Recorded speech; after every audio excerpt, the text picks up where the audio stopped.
Alors, bonsoir à tous. Bienvenue en conférence de presse post-fight d'Arrêt 16. On va commencer la conférence de presse avec Monsieur Fernand Lopez.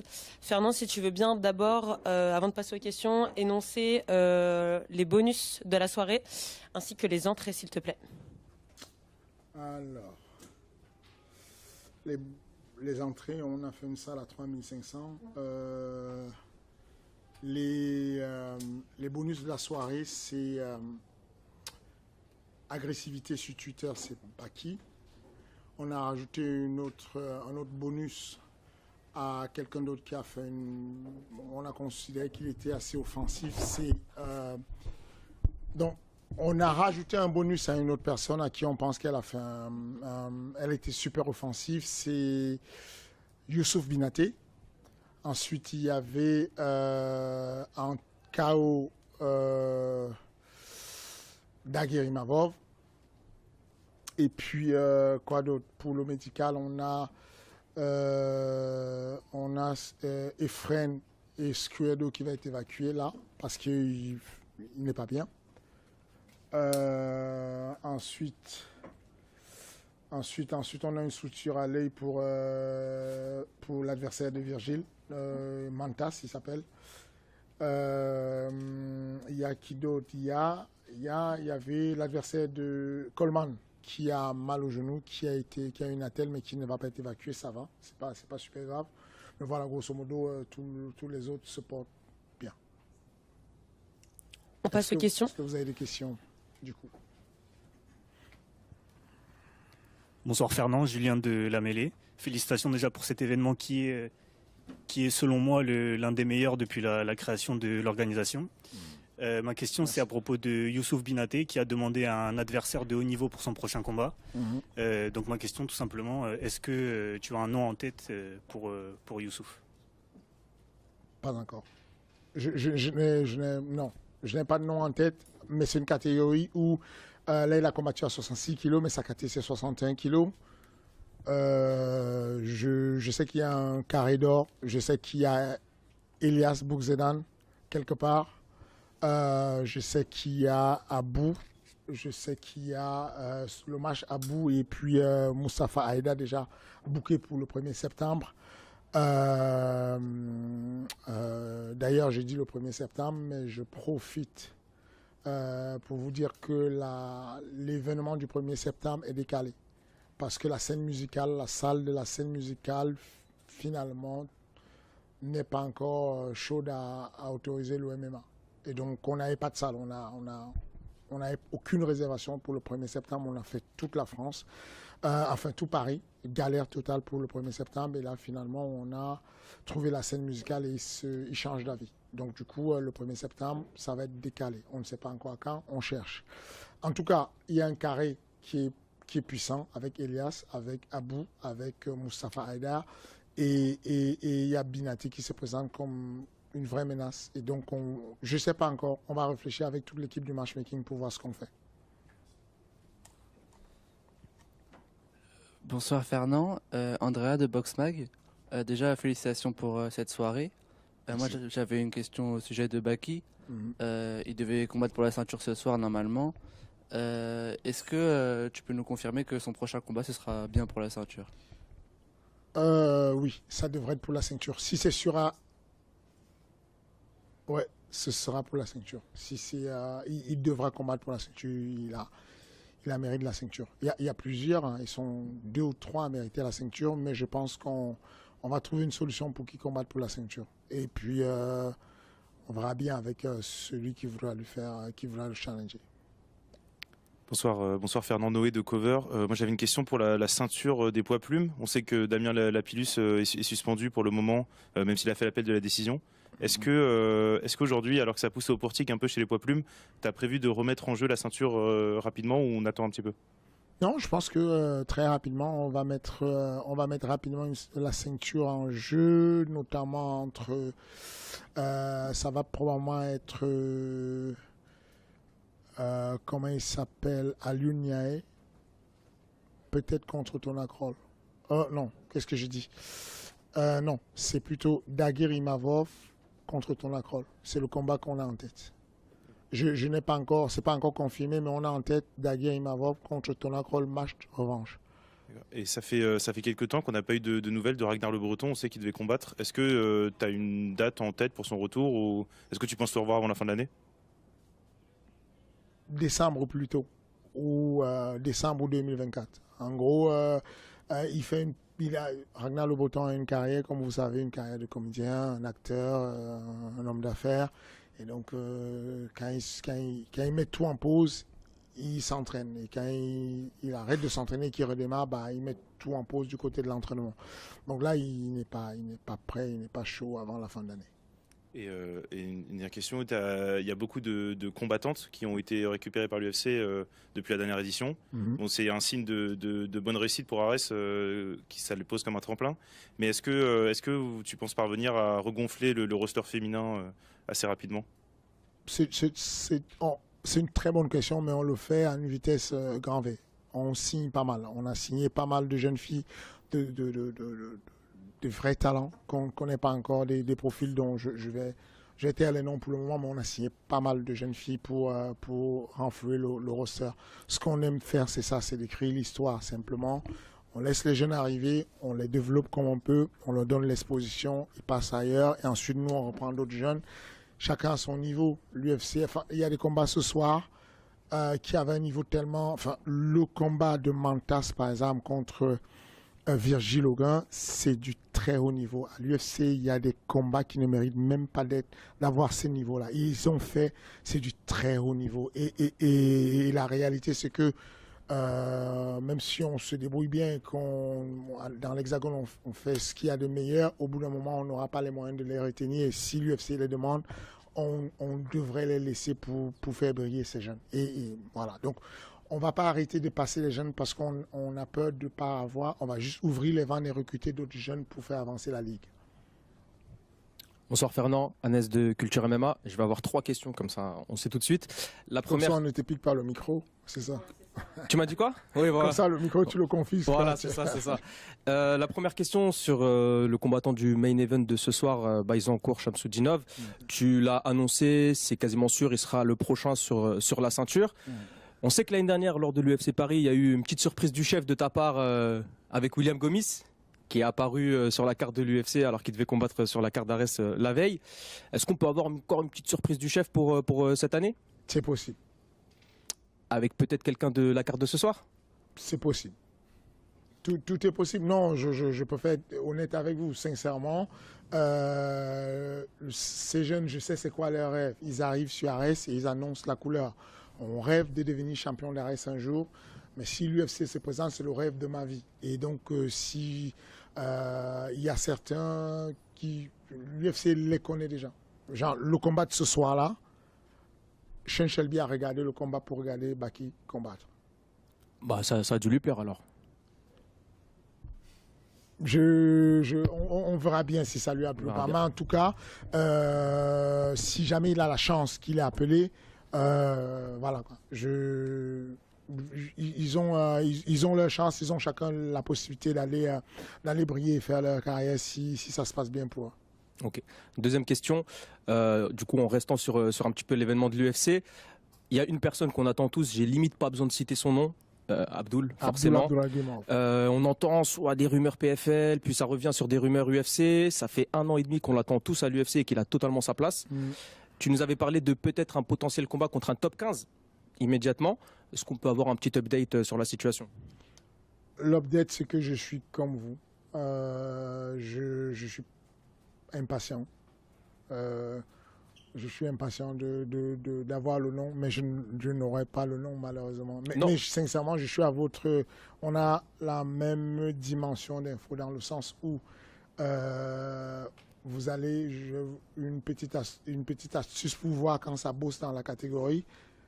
Il y a 2 matchmakers, il y a ceux qui s'occupent des filles, ceux qui s'occupent des poids lourds de 85 kilos. Vous allez voir que tous les combats qui sont annoncés, c'est ceux de Mick. Parce que Mick bosse tout le temps. Sean choisit quand il bosse. Il démarre la carte de octobre alors qu'il n'a même pas fait celle de septembre. Donc, je vous dis, tous mes athlètes qui sont sur la carte, qui sont gérés par Sean, tout le monde patiente. Moi et tous les autres managers du monde entier.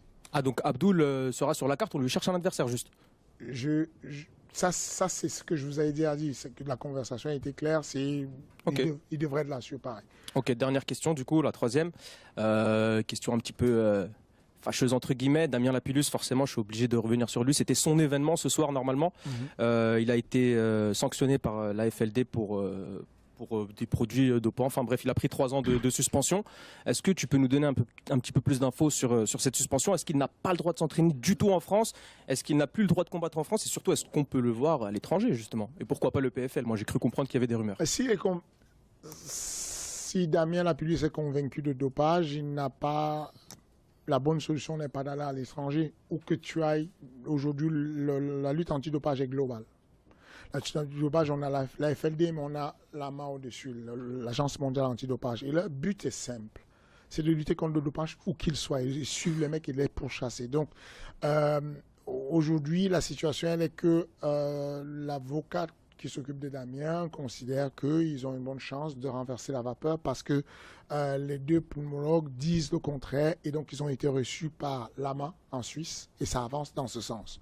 Mais voilà, je vous l'ai déjà dit, nous ici on lutte fortement contre le dopage. On veut laisser savoir à tout le monde, vous mettez les pieds sur arrêt, vous êtes dopé, vous allez être chopé. Donc si c'est le cas, il va être sanctionné et puis il respectera tout ce qu'on aura mis comme sanction. Mais jusqu'aujourd'hui, il a droit à ce qu'on lui laisse faire sa retraite, apparemment il a des chances de pouvoir s'en sortir et d'expliquer, afin de justifier qu'il n'est pas dopé. Bon voilà, mais en tout cas, voilà. Bonsoir Fernand, Jeep pour la bagarre média. Je voudrais revenir sur Damien. Est-ce qu'il a fait appel ou pas devant la commission? Si c'est le cas, normalement, la décision de suspension est suspensive, donc il a le droit de combattre en France, tant que la décision n'est pas rendue par la commission, et donc il ne fera pas combattre à Arès. Je ne sais pas encore, c'est pas précis. En tout cas, aujourd'hui, on a préféré, même Damien, il est mal à l'aise avec la situation, il voudrait régler ça. Il a l'impression que c'est injuste, il voudrait régler ça. Et donc, ça nous arrange qu'il y ait ce temps mort, qu'on clarifie tout et qu'on le refasse. Il n'est pas pressé, il va combattre le moment venu.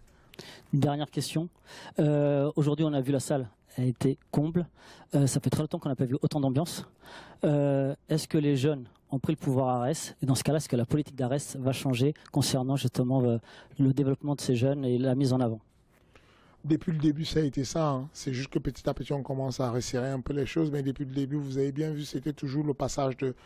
On a toujours tenté ce passage de relais, de dire qu'on met un ancien comme Freddy Kemayo contre un jeune comme Xavier Lessou. C'est parce qu'il y a toujours ce truc-là où... C'est ça l'évolution du MMA. C'est des générations qui avancent et qui se passent le relais. Et on va continuer à le faire. Et effectivement, souvent, les jeunes arrive à un moment donné face à des anciens comme on a vu sur le combat de Mehdi Saadi qui a fait une grosse marche et du coup l'ancien te dit non, tu n'as pas encore le niveau, attends un peu. Et puis souvent, comme ce soir, on voit complètement qu'un petit qui a 6 combats peut dominer un mec qui a fait l'UFC, qui a été classé dans le top 50 de l'UFC. Donc, mais c'est la direction de l'évolution d'une ligue. C'est comme ça que ça doit aller et on va toujours continuer. On va continuer dans ce sens-là, à donner la chance aux jeunes, leur donner un endroit où ils peuvent se faire connaître. Enfin, il y a il y a un préparateur physique qui a dit un truc assez impressionnant, un ancien préparateur physique du MMA Factory, d'ailleurs Nicolas Holt, qui disait à Baki, sur une interview, il y a 1 an, tu es venu faire de la préparation physique à ma salle. Et je t'ai demandé c'est quoi ton nom. 1 an plus tard, toute la France connaît ton nom. Et Baki lui a répondu, Arès a ce truc-là, ce truc-là de développer, de donner de l'exposition à des athlètes qui soient du même facteur ou d'ailleurs. Et donc, oui, on va continuer dans ce sens. Bonsoir Fernand, Pierre de Nocens TV. Déjà, félicitations pour ce soir. J'ai une question aux promoteurs et aux passionnés de MMA. Que demander de plus pour un événement comme celui que vous organisez, que la fight card qui s'est déroulée ce soir? Que demander de plus? Franchement, ce soir, on a été comblés. Pour l'audience qu'on avait, le public qu'on avait, ils ont été super cool, super polis, très patriotes, très impliqués dans l'événement. Honnêtement, j'ai kiffé. Moi, j'ai aimé la soirée. Elle était bien, elle était simple et pourtant, il n'y avait pas de très gros noms ronfleurs de venus d'ailleurs ou quoi que ce soit. Juste nos petits jeunes ont su mettre le feu Et je suis très satisfait. Je pense que il serait difficile de demander plus que ça. Juste suivez les réseaux, allez liker les réseaux sociaux des comptes Ares et puis éventuellement soyez plus présents, c'est tout. Merci. Je pense que tous les passionnés seront d'accord avec toi. Dernière question, tu disais que les jeunes venaient à Arès et qu'ils avaient d'autres ambitions derrière. Il y en a un qui a des ambitions bien précises à Arès, c'est Daguiri Mavov. Est-ce qu'on peut en parler? Il a demandé la ceinture, on lui a parlé aussi à la conférence de presse. Il la veut, beaucoup pensent qu'il la mérite. Quel est ton avis là-dessus? Il n'y a pas de discussion, il n'y a pas de débat, il va la faire, la ceinture. C'est inévitable. Ceux qui ne savent pas, c'est un miracle qu'il revienne d'Aguirre. Parce qu'en réalité, ce jeune devait être à l'UFC. Il avait eu une proposition de l'UFC à un moment donné. Ça s'est mal joué. Et je pense qu'il a été archi démotivé. Et je pense que son petit frère l'a remotivé. Son petit frère l'a poussé à reprendre le combat. Et voir qu'il réussit à revenir et lutter contre l'adversité. Mettre un KO sur un combat où ça a mal démarré au départ. Je suis content pour lui et je pense qu'il mérite. Il mérite. Et c'est pour ça que je dis que si rien ne change, normalement, octobre ou novembre, on devrait avoir un titre entre Tolan Kroll et Daguirre Imavov. Merci beaucoup et félicitations. Merci. Merci. Bonsoir Fernand. Ce soir, Comment? Autant pour moi. Nicolas Horde, Agence France Presse. On a vu un club, certains combattants qui ont été mis en lumière ce soir, à savoir le MMA Factory. Il y a un deuxième club aussi, dont on parle peut-être un petit peu moins, que nous on a découvert à travers un article aussi, c'est le Boxing Squad de Nice. J'aimerais connaître ton ressenti sur t'en as parlé un petit peu, tu as déjà dit donné un début d'explication sur Virgil Haugen, sur aussi son collègue Sola aussi. C'est ça. Sola, ouais. Je voudrais savoir quelle est ta vision, toi, sur ces deux combattants qui sont qu'on peut dissocier aussi sur du court terme et du moyen terme, comment tu les vois évoluer au niveau d'Arès et comment tu les vois évoluer aussi après par la suite de leur carrière. C'est le futur. Boxing Squad, c'est l'un des meilleurs gyms en France. Peut-être même le deuxième. Ouais, c'est l'un des meilleurs gyms en France, sincèrement. Adil Kassata fait un boulot. Il a une très belle pédagogie. Il fait un boulot c'est la preuve aujourd'hui. C'est simple. Ce n'est pas subjectif l'histoire de club. C'est une affaire on le voit. On voit Manon Fiorot qui va nous offrir probablement le plus beau combat féminin qu'on ait jamais eu de l'histoire de la France. C'est juste Manon contre Rostov Namajunas, c'est un délire. Moi, je suis archi fan de de ce que Manon fait. Ensuite, la team, même certains noms dont on ne parle pas, Sofiane Boukouchou, c'est un bon combattant, un bon poids lourd. Axel Sola, qu'on vient de voir. J'en parlais avec Cyril, on était assis à côté. Le niveau d'intelligence que beaucoup de gens ne perçoivent pas dans ce que fait Axel Sola, c'est flippant. La manière dont il fait ses mouvements, entrée, sortie, la manière dont il piège le gars pour lui envoyer le bras arrière, tout ce qu'il fait, c'est calculé et c'est fou qu'un gars aussi jeune puisse avoir une telle intelligence de combat. C'est vraiment flippant. Donc, oui, c'est pas un hasard. C'est pas un hasard qui est dans la même salle, Manon qui est dans la même salle, Axel qui est dans la même salle. Virgile, ça veut dire qu'il y a quelque chose qui se passe dans cette salle et ça veut dire que le coach est bon. Et non, il n'y a rien à dire. C'est bien, ça veut dire que le MMA français se développe à vitesse grand V. Tu les vois arriver ou tu les vois sur le moyen terme? Je l'ai dit, je l'ai dit, vraiment c'est mon avis. Hein.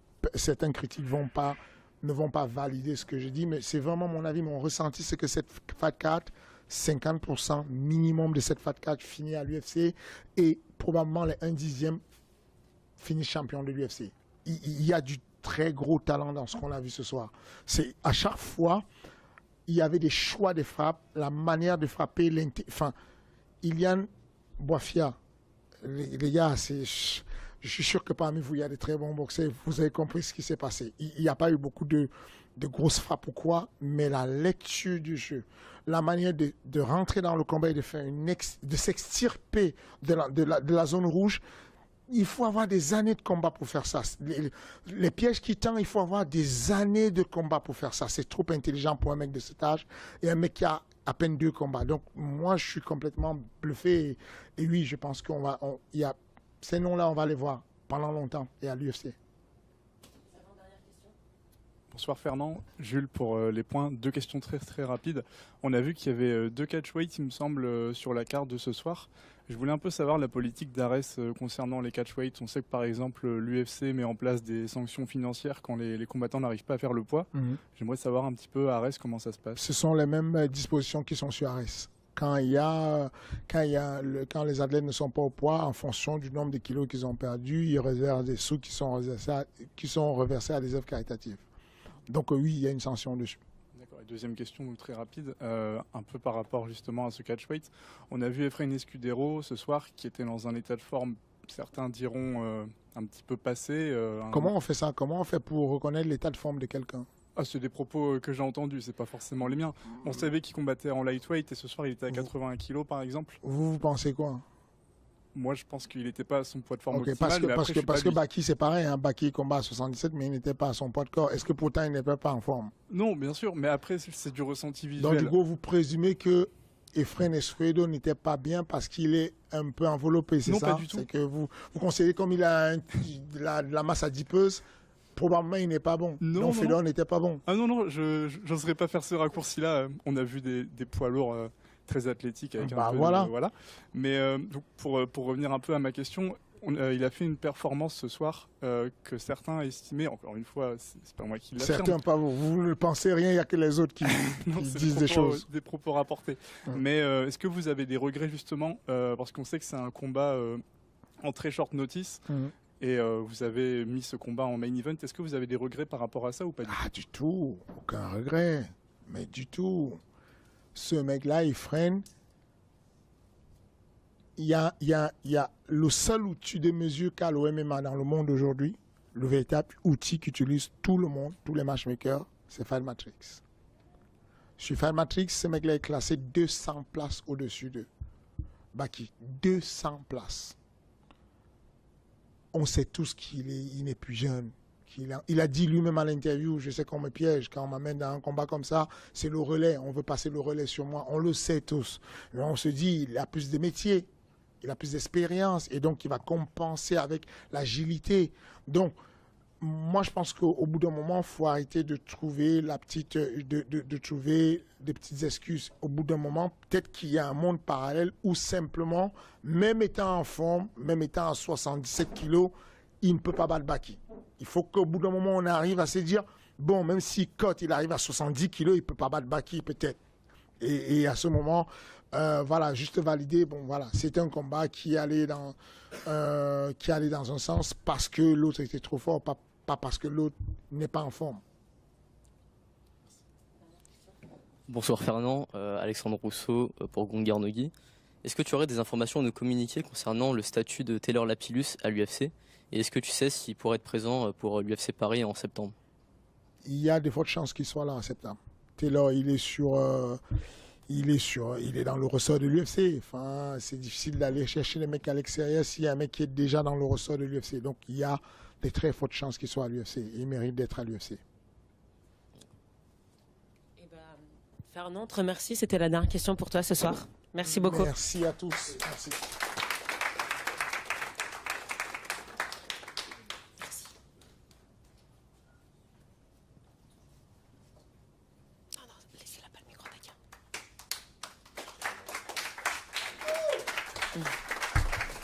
Bonsoir Daguerre.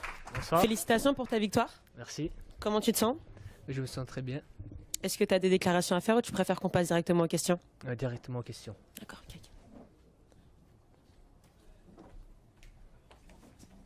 Bonsoir Daguerre. Bonsoir. Kill pour Laser MMA. Félicitations déjà. Merci beaucoup. On s'est vu hier, on a parlé de ton adversaire. Tu le classais au-dessus de toi. Tu nous disais que c'était une motivation pour toi. Ma question, c'est juste aujourd'hui, c'est quoi le ressenti? Après, on a vu Fernand qui a expliqué un peu tout ce que tu as vécu avant, les blessures, l'UFC, etc. Aujourd'hui, comment tu te sens dans ta carrière et où est-ce que tu en es? Là, je me sens bien. Je suis heureux de revenir combattre.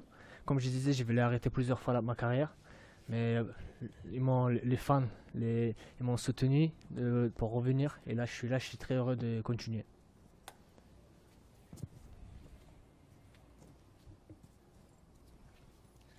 Daguerre, bonsoir. Félicitations Bonsoir. pour cette victoire. Merci beaucoup. Prochaine étape, c'est la ceinture. Oui, est-ce que tu te sens bien représenter cette ceinture de Arès et la défendre à multiples reprises? Oui, avec plaisir. J'ai attendu que ça. Merci beaucoup. Merci. Bonsoir Daguerre, Agnès Bonsoir. de Culture MMA. Tout d'abord, félicitations pour cette impressionnante victoire, un beau KO, un beau finish de ta part. Merci beaucoup. Est-ce que tu es au courant déjà de ton prochain adversaire? Je pense que ça va être Tona Kroll. Exactement, On va faire apparemment la un revanche. combat contre Tona Kroll pour la ceinture. Oui. Est-ce que tu peux nous teaser vite fait rapidement en quelques phrases ton futur combat pour la ceinture? À quoi est-ce qu'on peut s'attendre de la part de Daguerre Imavov? Mais là, je vais me préparer encore plus motivé. En plus, c'est sur 5 rounds. Donc, je vais venir mieux préparé que d'habitude. Et voilà, et j'espère que, comme je dis toujours, il sera prêt aussi pour le combat, pour faire un beau combat. Ok, merci Daguerre. Pour rebondir, on sait que ton objectif final, c'est de rejoindre ton frère à l'UFC. Est-ce que c'est toujours déjà dans tes objectifs, malgré la petite absence que tu as eue due aux blessures, etc. Et surtout, est-ce que pour toi, c'est l'étape d'après le combat Tona Kroll? Oui, bien sûr, c'est le rêve de tous les combattants, l'UFC. Si on peut aller à l'UFC, pourquoi pas? Je serais très content d'aller à l'UFC. Donc c'est pas forcément une finalité pour toi? Non, non, c'est pas une finalité. Je suis bien à Arès aussi, donc je peux continuer à défendre des ceintures à Arès. Eh ben, on espère continuer à devoir défendre ta ceinture et mettre des KO comme ce soir. Félicitations Daguerre. Bonsoir Daguerre. Bonsoir. Jeep de la Bagarre Média. On t'a vu au début un peu emprunté, tu avais du mal à démarrer le combat. Est-ce que c'est dû à tes blessures ou simplement parce que ça fait longtemps que tu ne combattais pas, donc tu as eu besoin de ce temps pour te mettre dans l'ambiance entre guillemets? En fait, je commence mes combats vraiment, j'ai analysé mes adversaires parce que là, il a combattu pas comme d'habitude, parce qu'il a changé carrément son game plan. Et même quand il m'a accroché, j'ai forcé pas trop pour éviter les blessures que j'avais au dos. Et là, à un moment, quand il m'a touché le cross de droite, et là, j'ai dit, il faut que je commence à démarrer, sinon ça va mal se finir. Est-ce qu'on peut imaginer le même type de combat contre Tona Kroll? Tona Kroll, on sait que son point fort, c'est l'étranglement arrière, pour schématiser. Hein. Bon, il adore le sol, il est beaucoup moins à l'aise en striking. Toi, on sait que tu as un très bon striking. Je peux aller au sol aussi sans problème avec lui. S'il veut faire la lutte, je vais faire la lutte aussi. Et les grappling et la boxe. Je te remercie. Merci. Bonsoir Daguerre, Bonsoir. Andrea pour Boxmag. Déjà félicitations pour ta victoire. Merci beaucoup. Je voulais juste savoir ce que tu avais pensé de l'ambiance de ce soir et si tu t'attendais à ça. Oui, franchement, j'ai attendu déjà à ça et ça m'a donné beaucoup de motivation pour combattre. Et voilà, merci beaucoup public, c'était vraiment le top. Bonsoir Daguerre. Bonsoir. Encore félicitations, c'est le Piqui Show. Merci beaucoup. On était beaucoup en contact durant ta préparation, tu as fait une grosse préparation. Merci. Je sais que après le temps passé avec toi, tu es quelqu'un de très reconnaissant. Je voulais savoir du coup si tu avais des personnes que tu voulais remercier. Très bonne question. Mais tout d'abord, je voulais remercier Tourpal Younesov. Il m'a beaucoup aidé pour la préparation, pour le sparring. Il était toujours là pour la lutte. Et Aziz Lila aussi. Adel pour le grappling. Merci beaucoup. Et je voulais remercier encore Sofiane Coaching. Il m'a beaucoup aidé aussi au niveau de game plan. Et toujours, il y a Nassourdine Imavov et Sami Ahmed. Ils sont toujours près de moi. Merci à toi pour le spectacle. Merci. Encore une dernière. Ouais, c'est bon. Bonsoir Daguerre, Isabelle d'Infosport 75. Est-ce que le fait d'avoir un frère à l'UFC, est-ce qu'il t'encourage? Est-ce que ça te pousse aussi à continuer? Justement, ouais, ça me pousse aussi à continuer. Après ces combats, il demande à Dana de me signer à l'UFC.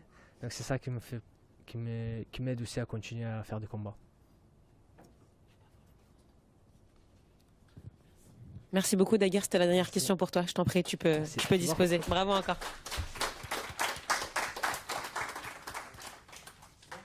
Oui, c'est bon. Merci Daguerre.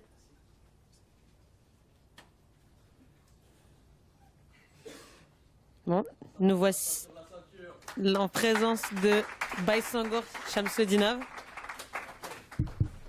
Baysangor, bravo. Merci beaucoup. Comment tu te sens? Franchement, je me sens bien, je suis content. Ouais. Est-ce que tu as des déclarations à faire ou tu préfères passer aux questions directement? Passons aux questions directement. Allez, c'est parti. Bonsoir Baki, André pour Boxmag. Déjà félicitations pour ta victoire. On a vu que tu as envoyé plusieurs fois ton adversaire en sol avec du striking et des projections, mais on a aussi vu plusieurs fois que tu voulais pas aller au sol avec lui, que tu restais debout. Est-ce que c'est parce que c'était un peu la provocation, ou est-ce que tu voulais juste pas aller au sol avec lui? Bah écoute, moi je suis quelqu'un qui est très stratégique. Ça veut dire que je sais que mon adversaire c'est quelqu'un qui était un excellent lutteur. Pour commencer en tout cas le combat, j'ai préféré rester debout, là où je suis le plus à l'aise, en tout cas contre un lutteur. Donc c'est pour ça que j'ai joué comme ça, quoi. Bonsoir Baki, Noé de Cover, félicitations pour ta performance. Merci beaucoup. Là, on se doute que le prochain combat c'est pour le titre, Fernand l'a reconfirmé, mais on peine un peu à trouver un adversaire pour t'affronter. Qui est-ce que tu vois venir à Arès pour venir te combattre? Ou est-ce que toi tu es prêt à prendre quelqu'un du MMA Factory, parce que malheureusement on est presque dans une impasse dans ta division maintenant? Prendre quelqu'un du MMA Factory, en tout cas mes partenaires d'entraînement, ça va être compliqué, je te mens pas. Donc l'idéal ce serait de faire venir quelqu'un qui est expérimenté. D'ailleurs ce combat ce soir ça devait être pour la ceinture, donc si on me trouve quelqu'un qui est assez fort et déterminé pour récupérer une ceinture, qu'on me l'amène tout de suite, quoi. Et une deuxième question rapidement, c'est sur Escudero, on l'a beaucoup vendu comme un combattant expérimenté, comme un vrai test et un vrai défi. Est-ce que tu es peut-être un petit peu déçu du niveau qu'il a affiché aujourd'hui? On a vu qu'il manquait un peu de dynamisme, tu étais vraiment au-dessus. Est-ce que toi tu as le sentiment qu'aujourd'hui tu as eu le test que tu voulais avoir? Alors faut pas dénigrer un combattant quand on le voit dans la difficulté. C'est un excellent combattant, c'est quelqu'un qui a une lutte qui est très très très très forte. Il était au ANC aux États-Unis. Donc là le truc c'est qu'on l'a senti faible parce que malheureusement il se faisait beaucoup toucher en striking et il n'arrivait pas à mettre sa lutte en place. Mais si tu prenais un autre adversaire et qu'il mettait sa lutte en place, tu aurais vu qu'en fait c'est un combattant qui est très solide. Et d'ailleurs tu as vu aussi le menton qu'il avait. Sur le nombre de frappes que je l'ai touché, il voulait pas tomber, quoi. Bonsoir Baki, Kill de Laser MMA. Félicitations déjà. Merci T'as beaucoup. encore du sang sur les mains là, je vois. Ma question c'est pour revenir sur l'aspect mental avant le combat. Donc il y a une situation inédite où tu as changé d'adversaire parce qu'il y a eu des critiques, etc. Comment tu l'as vécu mentalement, ce changement d'adversaire, et le fait d'apprendre que tu vas pas combattre pour la ceinture au final? Est-ce que ça t'a pas trop perturbé dans ta préparation? Alors non, parce que tout s'est enchaîné quand même très vite. Donc au final, il n'y avait pas trop le temps de se mettre à fond sur quelque chose. Quand on me dit que j'ai un adversaire aujourd'hui et que demain on me dit que j'en ai un autre, j'ai même pas eu le temps de me préparer pour ce gars-là qu'on me change. Donc en vrai, ça m'a pas trop perturbé. Et d'ailleurs, je le disais, même s'il faut changer 10 fois, tant qu'on me trouve quelqu'un, j'étais très content, quoi. Bazancourt, bonsoir. Bonsoir. Annès de Culture MMA. Bon, on oublie le journaliste, tout ça. Félicitations, frérot. Merci, mon frère. Merci. C'est plus que du journalisme combattant. Félicitations, je suis fier de toi. Grosse victoire. Tu as eu le finish que tu voulais. On sait que ça te tenait à cœur de faire une grosse prestation ce soir. Tu l'as eu. Est-ce que tu peux nous parler un petit peu de ta performance? Parce que j'entends beaucoup à droite, à gauche qu'en face de toi, c'était peut-être pas quelqu'un forcément prêt. Moi, je suis pour donner du crédit à celui qui gagne et au combattant qui repart avec la victoire. Je suis pour dire surtout que c'est toi qui l'as annulé et qui a inhalé justement son jeu. Donc encore une fois, félicitations, et surtout, qu'est-ce que tu as pensé de ta performance? Alors merci beaucoup mon frérot. C'était un beau combat. Comme tu as dit, je recherchais... J'ai eu mon finish, comme les gens ils disaient que j'arrive pas à finir machin. Déjà ça met les choses au clair. Mais malgré tout, j'étais pas forcément à la recherche de cela. Moi avant tout, je veux gagner parce que je fais ça pour moi et pour ma réussite. Si je dois prendre un risque fou à essayer de finir quelqu'un, juste pour la foule ou pour les autres, c'est là le danger, tu vois. Je combats pour moi, je combats pour ma réussite, et le finish il se fait tout seul. Après effectivement mon adversaire il était très bon, surtout sur les phases de lutte, et d'ailleurs c'est pas pour rien que j'ai refusé les phases de lutte avec lui, surtout au début du combat. C'est quelqu'un qui a une très grosse force physique et qui était très stable sur ses appuis, gros menton. J'étais obligé de dévier en fait son poids de corps pour qu'il tombe.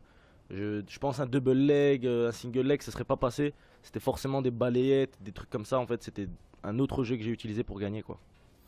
Baki, j'ai une autre question. C'est les vacances pour Arès là. Il y aura 2 mois de pause. C'est aussi les vacances pour toi.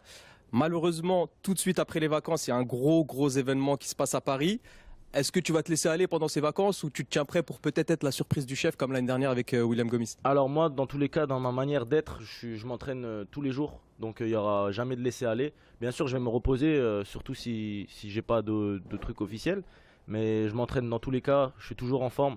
Donc si quelque chose se présente pour septembre, je suis là. Eh ben, j'espère en tout cas pour toi. Merci beaucoup. Et tu le mérites très très largement en tout Merci cas. beaucoup. Félicitations encore. Merci frérot. Bonsoir Baki, félicitations Isabelle d'Infosport 75. Qu'est-ce que représente pour toi l'organisation ARES? Est-ce que pour toi c'est un tremplin pour aller à l'UFC? Alors l'ARES, c'est une très très belle organisation, une des meilleures en Europe, la meilleure en France, c'est indiscutable. Donc aujourd'hui je devais combattre à la base pour la ceinture de l'ARES, c'était une très grande fierté pour moi, devenir le champion, le roi de cette organisation. C'est un palier qui est formidable. Et ouais, c'est un super tremplin. Je pense que, comme l'avait dit Fernand, aujourd'hui c'était une carte où le nom de cette carte c'était entre guillemets le futur. Et vous avez vu le nombre de combattants qui étaient exceptionnels ce soir-là. Et vous pouvez vraiment voir que c'est un tremplin. Et je pense vraiment qu'effectivement il y aura beaucoup de très grands combattants qui vont passer par ARES. Effectivement, à 21 ans, c'est vrai que c'est très jeune. C'est pour toi, on parle du futur, tu représentes le futur comme dit Fernand. Exactement, exactement. Bonsoir Baki. Bonsoir. Félicitations encore une fois. Hein. Merci beaucoup. C'était mérité, comme tout le monde l'a dit. Si on revient sur le combat, à proprement parler, là on peut mettre un petit bémol sur le combat te concernant, parce qu'on attend beaucoup de toi, hein, forcément. C'est peut-être ton seul. À un moment donné, on avait l'impression que tu pouvais le finir. Et le finaliser au sol, et t'as pas réussi. Donc on va savoir pourquoi. Et l'autre question, c'est tu vas à l'UFC, ce qu'on espère tous dès septembre. Est-ce que ce serait forcément dans cette catégorie-là, des 77? Est-ce qu'on ne te verrait pas dans une autre catégorie? Alors déjà, mon adversaire, il a un bon sol, il est dangereux au sol. Hein. C'est quelqu'un qui est déjà, il a une superbe lutte. Et ensuite, il est, comme on l'a déjà beaucoup dit, c'est quelqu'un qui est très expérimenté. Il a plus de 40 combats le mec. Donc ce genre de mecs là, ils ont souvent cette capacité d'opportuniste. Ils vont saisir une opportunité et c'est vraiment là que je devais pas faire l'erreur. Vraiment au niveau de la forme physique, bien sûr que je suis supérieur, je m'entraîne énormément et je suis plus jeune que lui. Mais il y avait quand même des trucs où je devais faire attention. Donc j'ai pas pris de très gros risques au sol. J'ai préféré d'abord rester debout, prendre mes positions à la fin et le finir comme ça quoi.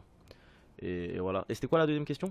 Est-ce que si on te voit à l'UFC, c'est forcément chez les 77 kilos? Alors ouais, pour l'instant 77 kilos c'est ma catégorie. Donc après si vraiment si vraiment c'est sur une opportunité que je rentre, je serais prêt à monter en 84 pour entrer dans l'UFC. Mais pour l'instant 77 c'est ma catégorie et elle bouge pas. Bah, merci Baki, on espère te revoir très vite pour la ceinture. Merci beaucoup. Ça marche. Bonsoir Baki, félicitations. Pierre pour No Sense MMA. J'aimerais te parler de ton striking. On a remarqué on trouve que tu t'es amélioré, il y avait plus d'impact aussi au niveau du transfert de poids. Est-ce que c'est quelque chose que tu as travaillé? Est-ce que tu voulais montrer certaines choses pendant ce combat où tu étais aussi fort, impressionné, je sais pas, Fernand pour la ceinture ou quelqu'un d'autre pour l'UFC par justement ces phases de striking? Alors ouais, bien sûr, j'améliore mon striking sans cesse. C'est quelque chose d'ailleurs que j'aime beaucoup. La science du combat, le transfert de poids. Toujours rechercher cette progression. Il y a toujours quelque chose à améliorer et je trouve que beaucoup d'athlètes ils oublient ça. Donc je reviens beaucoup sur les fondamentaux, transfert de poids et d'ailleurs aujourd'hui ça s'est vu comme tu dis. Et d'ailleurs mon adversaire je suis surpris qu'il n'ait pas tombé même s'il a vacillé plusieurs fois. Il était ouvert etc. Donc voilà quoi. Merci beaucoup. Merci beaucoup Baki. Félicitations à toi. Merci.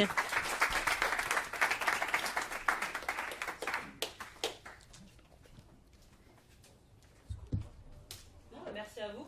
Merci à vous tous. Merci pour votre présence, votre participation.